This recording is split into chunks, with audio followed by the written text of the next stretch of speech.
What is the fastest public transport in Thailand? We're gonna answer that on this video. First is the BTS Skytrain. BTS stands for Bangkok Mass Transit System. It is fast and cheap, and it can bring us to our hotel, to the malls, and to the tourist destinations in Bangkok, Thailand in no time. And since it is a Skytrain, we have the glimpse of the view outside while riding the Skytrain. So we have the view of the city streets in Bangkok. We have the view of the parks, the malls, the structures, the temples, and palaces in Thailand. And also, if we are traveling late in the afternoon, we have the glimpse of the beautiful sunset. Next is the river bus. The river bus is so quick and fast in loading and unloading passengers, so we have to be very careful on our steps while getting on this river bus.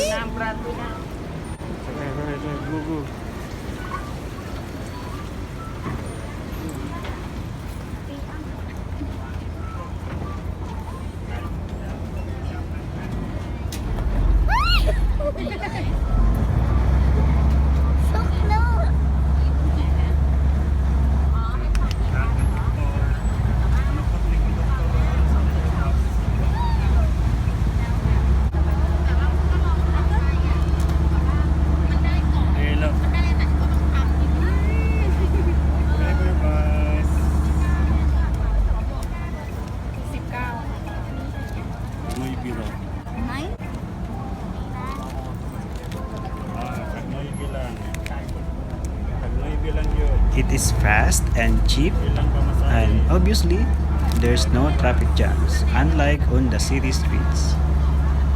The river bus can be a quick ride towards MBK Mall, Pratunam Market, Central World Mall, and the famous wholesale fashion mall, the Platinum.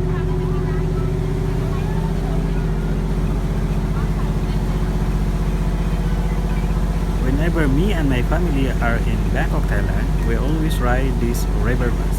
I mean, every time.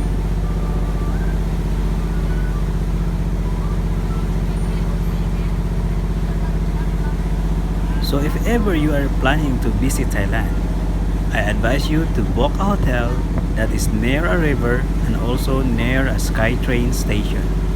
So you will have at ease in traveling around the city. You have choices to ride on.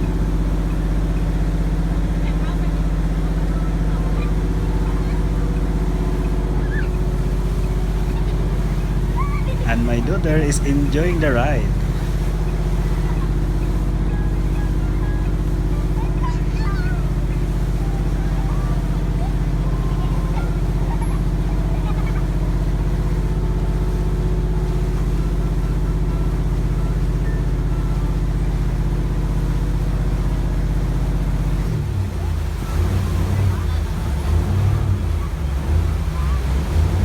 Arrive the station, and we have to be very careful and be quick in getting off. Be sure to watch your steps. Oh,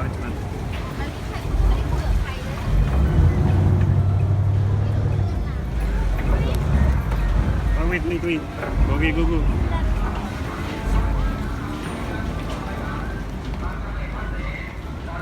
Here.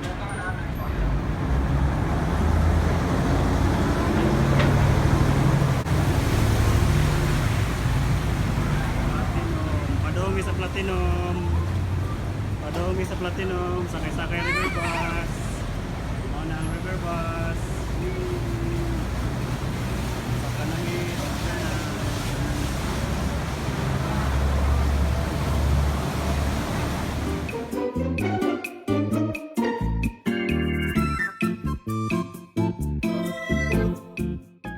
The Platinum in Pratunam is Thailand's largest wholesale fashion mall.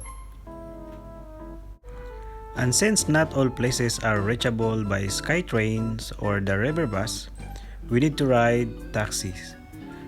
Thailand have these metered taxis. They're also cheap but sometimes you'll just get stuck into these traffic jams and congested traffic, especially on the peak hours.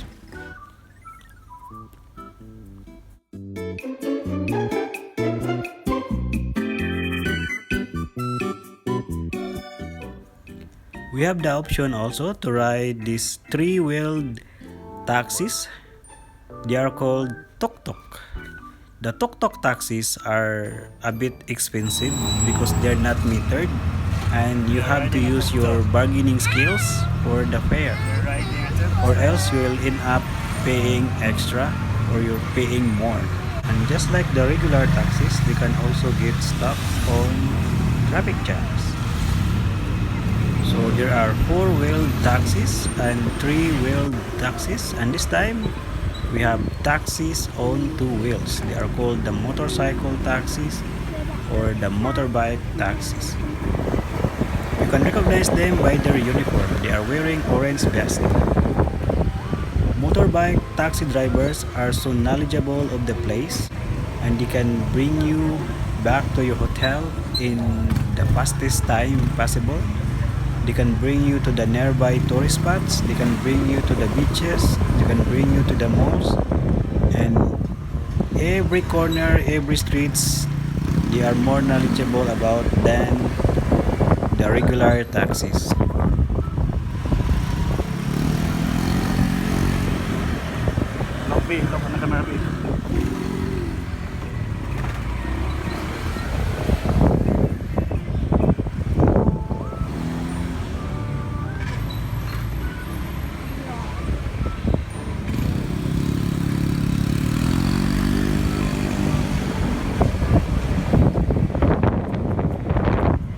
I consider them the fastest public transport in Thailand because you know why? They can squeeze into tight spaces, they can escape from traffic jams, and they just can go anywhere around Thailand. They have stations outside malls, outside the markets, and they're almost everywhere.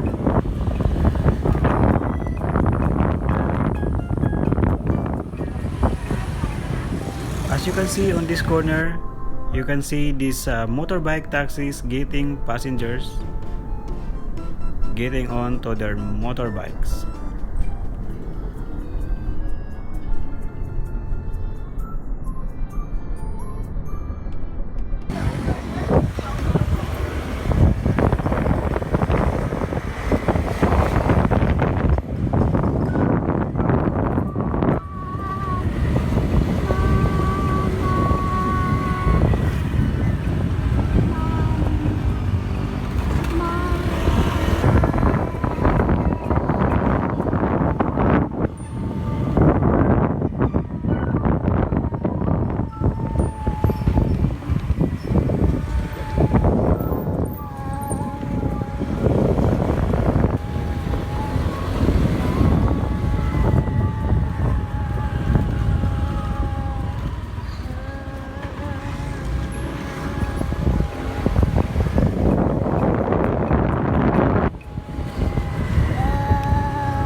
less than 5 minutes, we are able to travel from the mall back to our hotel.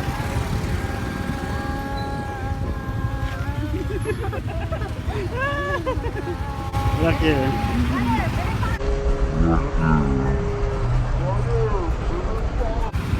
Thanks for watching. Come and visit Thailand, the land of smiles.